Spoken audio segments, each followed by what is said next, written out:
muka dan daure wa yaron kafofinsa da hannunsa hakan nan ya aka daura bakinsa yadda ba zai yi magana ba. Rundunar 'yan sanda ta yi nasarar cafke wani matashi wanda ya sace ɗan babbansa inda ya ɗaure shi. Ya ɗauki wannan yaro ne domin ya yi garkuwa da shi domin ya samu kuɗin fansa, inda ya ɗaure ma yaron baki da hannuwa da kuma wayan shi. Inda tare da wannan matashi aka tafi neman wannan yaro ɗan shekara 3. Inda bayan dare ya yi suka dawo wurin ɗaukar yaron suka tarar ya mutu. Inda suka sa shi a buhu. Wannan matashi ya ɗauko wannan yaro wanda suka yi garkuwa da shi ya kawo shi cikin ɗakin shi, inda a nan ne asirin wannan matashi ya tonu.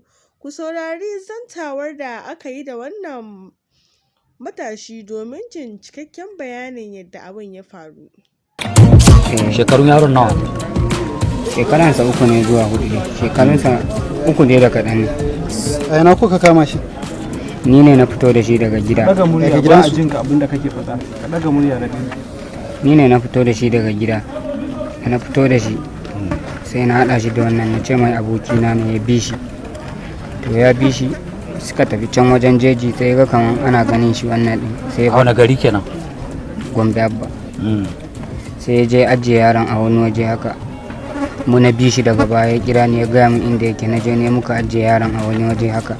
Muka dan daure wa yaron kafofinsa da hannunsa hakan nan ya aka daura bakinsa yadda ba zai yi magana ba. Akan sai da daddare za mu je sai mu ɗauke shi. Ana ta neman yaron ba gan shi ba, har da ni ake neman sa. Mu kuma na san inda yaron yake. Sai da dare misalin karfe 10 haka da kaɗan muka dawo muka je za mu ɗauki yaron. Sanda muka je mu ma yaron ya mutu. Shekaran yaron nawa ne? Shekaransa 3 ne da kaɗan dai.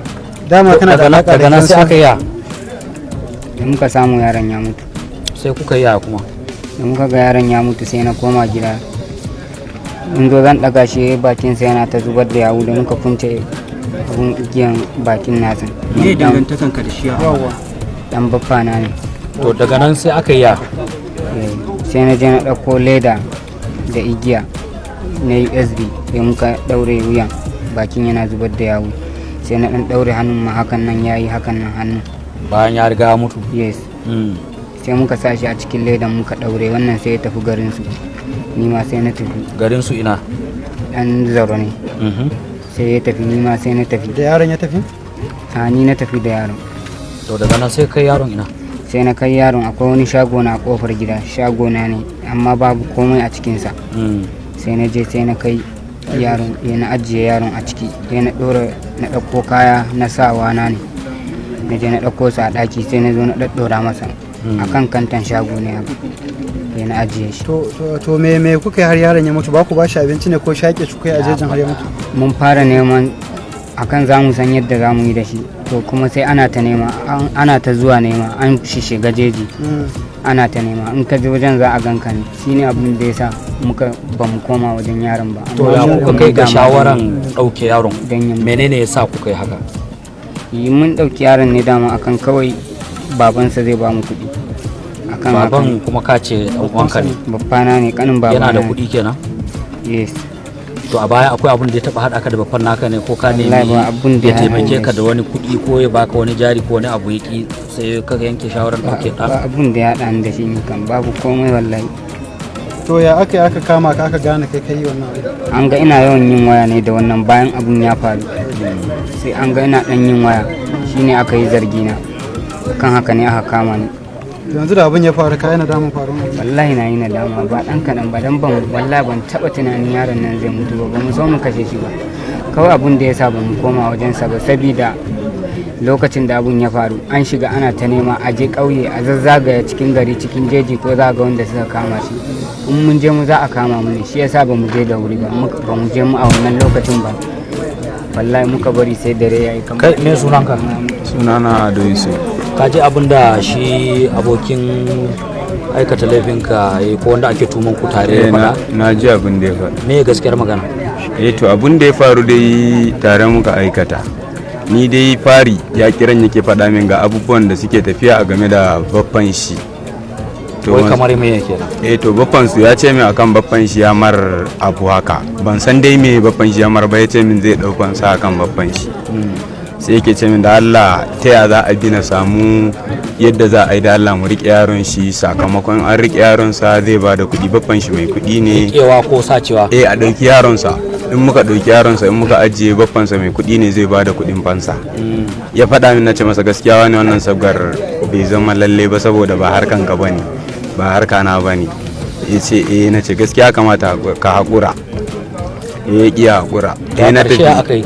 A ƙarshe dai yadda aka yi, ni dai kawai an ɗauki yaro, da muka ɗauki yaro aka ajiye, aka je aka samu yaro ya mutu, polisa suka kama shi na dukku, da aka kama shi ya musu bayani, aka je za a kama ni da an kwaba hannun shi haka, da ya gudu da an kwaba ya kira ni a waya yake ce min shi fa ya gudu a hannun polisawa, ya za a yi. Kuma da an kwaba hannunsa? Ya za a yi, na ce masa gaskiya ni har ga Allah wani yanzu ma ka cuce ni, ka sani a cikin wannan abun, har ga Allah ka cuce ni. Sai yake ce min da Allah za a yi dai kawai na yi yadda zan yi da Allah na balla mara wani ankwab din. Na ce masa to gaskiya ni ba zan iya ba. To muna cikin haka da shi sai nake ce masa ka san da cewar yanzu haka polisawa sun je gidanmu suna nema na har sun rike mama na akan lalle kai ka gudu, na nemo ka, in ba haka ba kuma dole na ni zan tafi. Maman mu ta faɗa min haka, sai yake ce min to dan Allah na zo. Muka yi magana da police a waya haka da kuma vigilant. Amma ban faɗa masa ba, da ya ce min akan na je na cire masa hankwaf kenan. Muka je muka samu, da muka je muna tsaye da su da shi kenan, dama mun yi magana da su, na faɗa musu ga wajen da za su same mu, ga wajen da za su same shi. Muna zuwa muna magana, kawai da suka zo su suka kama shi, polisa suka zo, suna zuwa suka ce shi ne da hankwaf hannun shi. Suka ce nima ba bar ne. Kun saba dama irin iya sace yara hakan nan? Wallahi wannan ma kawai shi yasa ni a cikin wannan, ban taba wannan abun ba, yadda na ba shawarin haka ma kar ta faru. Yanzu ga ku a hannun yan sanda, menene za ku ce? To ni iya abun da zan ce dai kawai yan sanda da suke aikin su, Allah ya taimaka.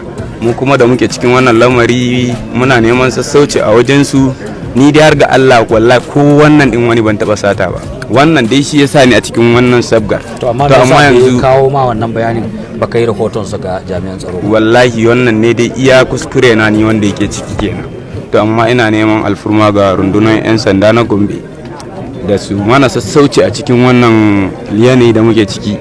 Wani mai niyan yin haka shi kuma sanadiyan ji da yi na wannan, shi kuma ya dawo masa izina a gare shi. Amma ni har ga Allah aboki ne ya